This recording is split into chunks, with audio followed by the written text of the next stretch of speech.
तो शुरू करते हैं हम लोग, आगे बढ़ते हैं हम लोग और इन कंसंट्रेशन के बारे में जिक्र करते हैं। तो चलिए शुरुआत करते हैं हम लोग कंसंट्रेशन की। अगर हम बात करें तो कंसंट्रेशन में क्या खास चीजें हैं उसके बारे में डिस्कस करते हैं। तो प्यारे बच्चों, सबसे पहले हम जिक्र करते हैं मोल के बारे में जिक्र करते हैं, फिर मोलरिटी के बारे में बात करेंगे, मोल फ्रैक्शन के बारे में बात करेंगे, सारी चीजों को धीरे धीरे करके बात करते हैं।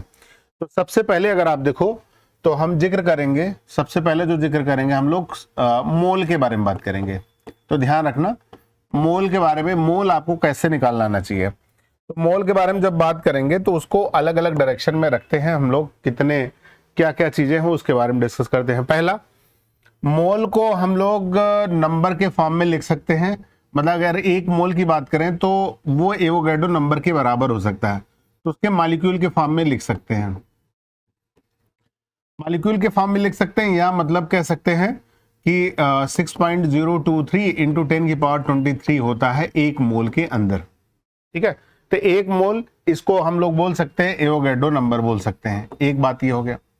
तो एक मोल को हम लोग कन्वर्ट कर सकते हैं किस फॉर्म में, मोल को हम लोग कन्वर्ट कर सकते हैं वॉल्यूम के फॉर्म में। अगर वॉल्यूम देखें तो एक मोल में 22.4 लीटर होता है। मोल को हम लोग मास के फॉर्म में कन्वर्ट कर सकते हैं। तो मास की अगर हम बात करेंगे तो मास मतलब मॉलिक्यूलर मास की बात करें तो अलग अलग, ये अलग अलग फॉर्म में हम लोग कन्वर्ट कर सकते हैं। अब ध्यान दो, जैसे पूछा आपको पास पूछा कि एक मोल है, अगर तो एक मोल है तो इसका मतलब मॉलिक्यूल कितना है, एवोगैड्रो नंबर के बराबर। अगर 2 मोल है तो इंटू 2 हो जाएगा। इसका मतलब मोल से मॉलिक्यूल बनाना है तो एवोगैड्रो नंबर से मल्टीप्लाई करना है। क्लियर बात। अच्छा, मॉलिक्यूल से अगर मोल पे ले आना है तो आपको डिवाइड करना पड़ेगा किससे, एवोगैड्रो नंबर से डिवाइड करना पड़ेगा। तो एक बात ये हो गई, दूसरी बात वो हो गई। ठीक है, तो मोल से मॉलिक्यूल बनाना है और एवोगैड्रो नंबर निकालना है। तो ये चीजें क्लियर आपको समझ में आ रही होंगी। तो ये बात हो गई मोल से मॉलिक्यूल बनाना, मॉलिक्यूल से मोल को बनाना। इसी तरीके से अगर हम इधर आते हैं तो मल्टीप्लाई हमें करना पड़ेगा 2.4 लीटर से, और इधर अगर आना है तो डिवाइड करने पड़ेगा 22.4 लीटर से। इसी तरीके से मास की तरफ आएंगे तो मॉलिक्यूलर मास से डिवाइड करना पड़ेगा, मल्टीप्लाई करना पड़ेगा, लेकिन मास से मोल की तरफ चलेंगे तो डिवाइड करना पड़ेगा किससे, मॉलिक्यूलर वेट से डिवाइड करना पड़ेगा। ये बेसिक है मोल का, एकदम बिल्कुल बेसिक है। अगर मोल आप नहीं जानते तो फिर बड़ा मुश्किल होगा। तो कन्वर्जन है आपका, एक फॉर्म से दूसरे फॉर्म में कन्वर्जन का तरीका है आपका। तो अगर ये तरीका अगर आपको क्लियर होगा तब तो फिर कोई टेंशन ही नहीं है। जैसे बोल दिया कि भाई चलो ठीक है 48 ग्राम मिथेन है, जैसे कह दिया 48 ग्राम मिथेन है, आपसे पूछ रहा मोल्स कितने होंगे, तो बहुत आसान सा है। तो मोल्स का मतलब है यहाँ पे मोल कितना होगा, मोल इक्वल टू होगा mass, given mass upon molecular mass. Given mass 48 है तो कितना जगह 3 मोल्स आ गया, तो 3 आंसर आ गया। तो ये ऐसे डिवाइड कर सकते हैं। अब अगर मान लो ये कहता है 3 मोल्स में कितने मास हैं, तो ये मल्टीप्लाई हो जाता है। जैसे कह दिया मान लो कि 4 मोल्स है अमोनिया का, तो उसमें मास कितना होगा। तो मास के बारे में क्या होगा भाई, मास का मतलब है मास आपको कैलकुलेट करना है, क्या करोगे, तो यहां पे क्या होगा, मोल इक्वल टू होता है गिवन मास अपॉन मॉलिक्यूलर मास। ठीक है, तो आपको मास निकालना है, मोल दिया, मॉलिक्यूलर वेट से मल्टीप्लाई कर दो। तो मोल आपको दिया है 4, मल्टीप्लाई करोगे 17 से तो कितना होगा, 4 7 28, 68 ग्राम।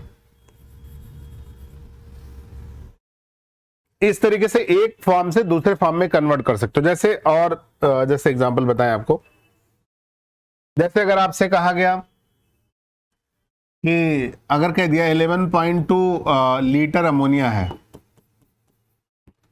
तो उसमें पूछ लिया मॉलिक्यूल्स कितने होंगे। ठीक है, तो मॉलिक्यूल्स पूछा है तो आप क्या करोगे भाई, 11.2 है तो उसको पहले कन्वर्ट कर लो किसमें, मोल में। तो 11.2 डिवाइड बाय किससे होगा, 22.4 लीटर से।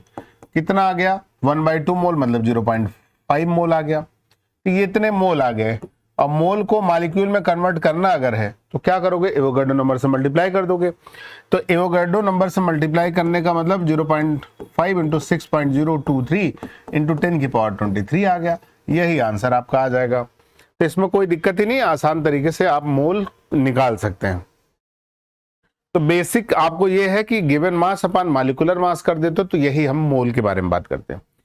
तो आज का टॉपिक हमारा जो कंसंट्रेशन से रिलेटेड है तो उसी के बारे में बात करते हैं। कंसंट्रेशन में अगला स्टेप हमारा आता है मोल फ्रैक्शन की बात करते हैं। तो मोल फ्रैक्शन अगर आप देखें तो मोल फ्रैक्शन कैसे आप निकालते हो उस चीज को समझते हुए एक एग्जांपल से क्लियर करते हैं।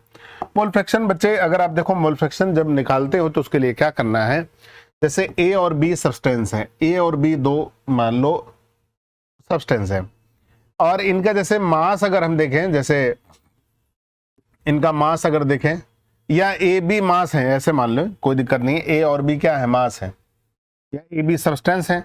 तो मान लो जैसे इसका मास एम ए हुआ, इसका मास एम बी हुआ, ऐसे भी मान लो। और मोल जब आप निकालोगे तो मोल आप निकालोगे तो मोल क्या करते हो, तो एन ए हो गया और एन बी हो गया नंबर ऑफ मोल। तो given mass upon molecular mass कर देते हो तो ये आ जाता है मान लो। अब अगर मोल फ्रैक्शन की बात कर लो तो मोल फ्रैक्शन जब निकालना बेटा तो मोल फ्रैक्शन को एक्स से लिखते हैं। तो यहां पे एक्स से क्या हो जाएगा, N A upon N A plus N B, और एक्स बी क्या आ जाएगा, N B upon N A plus N B हो जाएगा। इस तरीके से आपको निकालना रहेगा। तो ये चीजें ध्यान देने वाली चीजें हैं, क्लियर एकदम। अब चीजों को समझना और इस तरीके से मोल फ्रैक्शन निकालते हैं। अब देखो आपको क्या ध्यान रखना है और चीजों को क्लियर करते हुए चलते हैं। ये तो हमने बताया मोल फ्रैक्शन के बारे में। अब जैसे मान लो आपको दिया हुआ है 6 ग्राम हाइड्रोजन है, ठीक है, 6 ग्राम हाइड्रोजन है और 34 ग्राम अमोनिया है।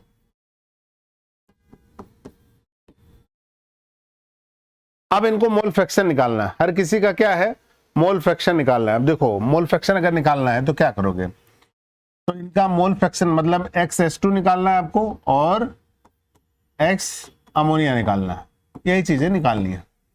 अच्छा एक चीज ध्यान रखेंगे, XA प्लस XB जो होगा वो एक ही होगा। एक अगर पता है आपको तो दूसरा आप आराम से कर सकते हो।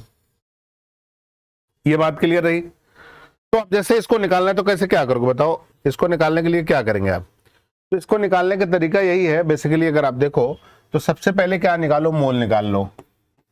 तो मोल जब निकालोगे तो 6 डिवाइड बाई क्या हो जाएगा, 2 हो जाएगा। तो 3 मोल आ गया, किसके, हाइड्रोजन के आ गए। फिर आप देखो 3 मोल आ गए। फिर मोल किसके हैं, ये मोल है किसके, हाइड्रोजन के। फिर मोल अगर आपको निकालना है अमोनिया का तो क्या हो जाएगा, 34 डिवाइड बाई 17 कितना आ गया, 2 मोल आ गया। तो टोटल मोल आपके कितने हो गए, 3 मोल वो 2 मोल ये, मतलब 5 मोल। 5 मोल का मतलब अब मोल फ्रैक्शन निकालना है। तो मोल फ्रैक्शन हाइड्रोजन का अगर निकालना है तो 3 डिवाइड बाई कितना हो जाएगा, 5 हो जाएगा। तो 0.6 आ गया।